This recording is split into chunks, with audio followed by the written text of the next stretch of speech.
C is the base of a cliff. Here we have C. C is the base of a cliff. Base of the cliff means the bottom. The top of the cliff D is vertically above C. Okay, as they have mentioned that D is vertically above C. That should mean that this angle is 90 degree, which means BCD is a right angle triangle.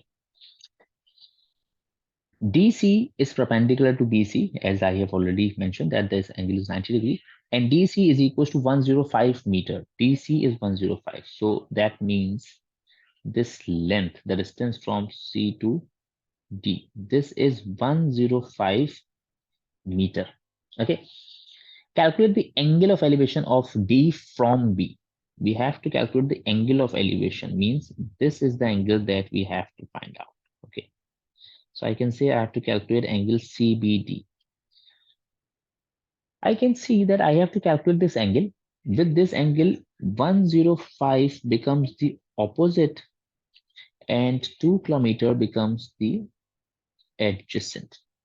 I can very easily use tangent theta to find out the angle, but then there is one problem. What I'm doing, I'm calculating angle CBD is equals to opposite upon adjacent. If I mention opposite, opposite is 105 meter and adjacent is 2 km. Problem here is this, both the lengths are not in the same unit. Either they both have to be in meter or they both have to be in kilometer.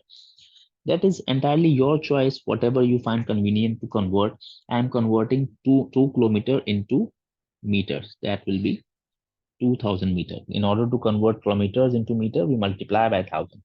So instead of using 2 km over here, I'll be using 2000 meter, and I may not need to write meter in both the places. Okay.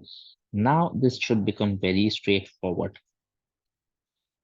One mistake that students can make, they may divide 105 with 2 and then try to find out the tangent inverse. Definitely they'll get a wrong answer. 105 over 2000. We have to calculate tangent inverse of 105 over 2000. So that will be 0.0525. Let me do this step as well. Tangent inverse of 0.0525, that is 0.0525. And I'll take tangent inverse of this. That is going to be 3.00. So the angle is going to be 3 degrees. So angle CBD is 3 degrees.